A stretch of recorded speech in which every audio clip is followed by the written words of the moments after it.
Hi there, AP Psychology students. So you're not going to see my face on this one. You're actually going to see kind of what I'm working with from my document camera down here. But really quickly, I'm going to point you to a piece of paper that you're going to get in class, which is this SOTAs, which is just an acronym created to help students remember several key tips for writing successful FRQs in psychology, right? So what I'm going to do is kind of go through that.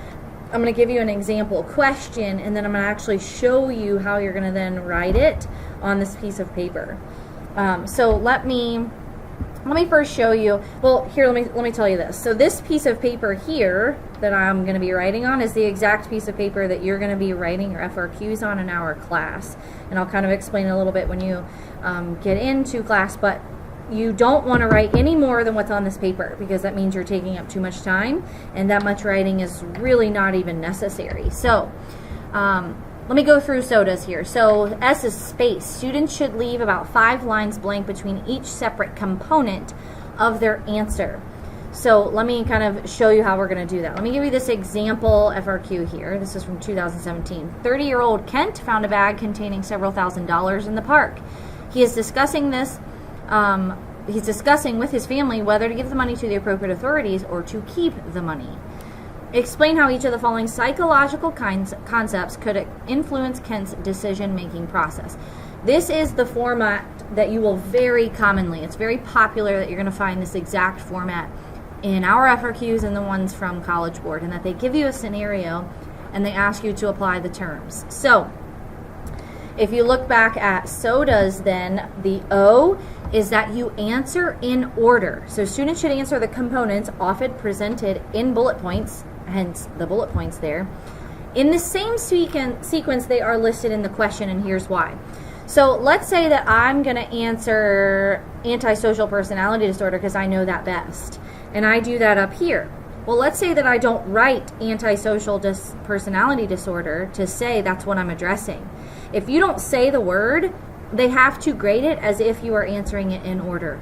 So just kind of cover your own there and make sure that you're answering them in order. So here's what you're going to do. You are not going to introduce. I'm going to write it up here. No intros. You are not going to write an introductory paragraph. Don't do it. I'm not going to read it. What you are going to do is start right in with that first term. Okay, so what you should do is say, the prefrontal cortex, and then I want you to underline it. Okay, so you're going to answer in order, hence I'm starting with prefrontal cortex, and I want you to underline it. It doesn't have to be that thick, but you get what I mean. The prefrontal cortex. What you are not going to do is write a hyphen. Nope, you're not going to do that. You're not going to do a colon or anything like that. You are going to write in complete sentences.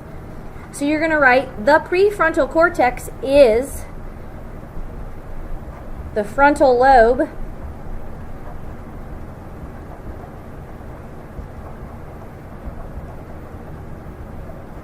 where personality and judgment is controlled. Now notice I did define it. However, this question is not asking for a definition. Here's the thing. If you quickly define it as I did, it could very much help you give a frame of mind for yourself, but also could help you get points if you were to mention something in there that is helpful. And a lot of times you would. So I'm going to quickly define it, and then I'm going to talk about Kent. Okay? So Kent will use his prefrontal cortex. You shouldn't really abbreviate too often in these. When making his decision, it will help him consider all potential scenarios. Let's say if he doesn't turn it in, and then that's going to be on his conscience, something like that. But if he does turn it in, then he doesn't have the money. It's helping him to kind of work through those choices and see what are the future consequences for all of those choices. And you're going to kind of go with that. Then I'm going to leave quite a bit of space here. I don't want you to actually draw that line. I just want you to leave 3 to 5 lines and then do post-conventional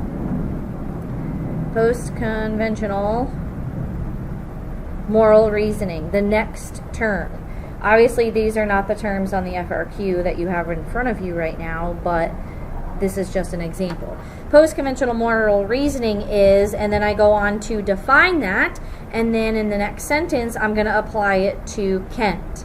Now, the reason why I leave this space is because what if I think of something for prefrontal cortex and I want to include it? Now I have the space that I could then write it there rather than writing it like on the back and writing, please make sure you read the back or draw an arrow, right? Okay, so let's get back to the sodas here really quickly. So we talked about space, we talked about answering in order. We kind of just talked about the definition. Students should briefly explain each concept using specific psychological terminology that indicates an understanding of the topic. I do not want you writing something. Don't write something. There's always a better word to use than something, right? When someone does something, no. When a person behaves a certain way or when a person makes a choice, that sounds much better, right? Use psychological terms, not something. But it also helps indicate your understanding. Okay, apply. So I did this up here, right? Prefrontal cortex. I give a quick definition. Make it quick. And then I apply. Students should relate each of the terms in the question to the scenario or connect the terms as directed in the question, paying particular attention to specific instructions. There might be other instructions there. But if you notice, I used his name, right? I use his name, but then I probably should have said when making his decision about what to do with the money.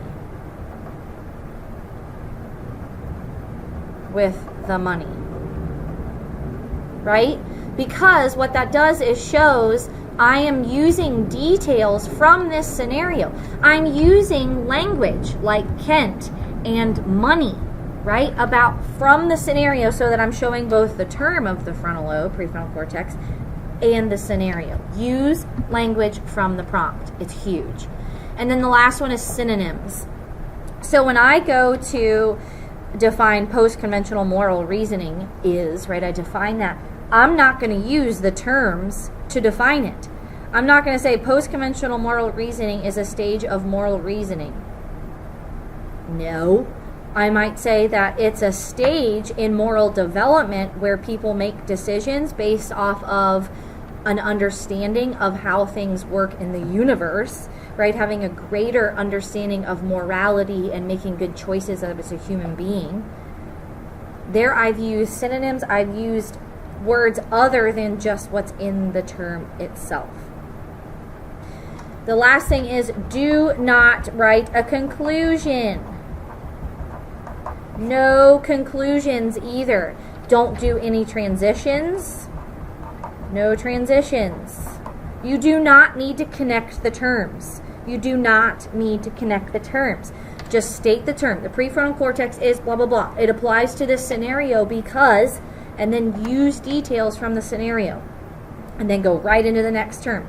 Post-conventional moral reasoning is blah, blah, blah, blah, blah. It applies to this scenario because Kent and money and decision-making, blah, blah, blah, blah, blah.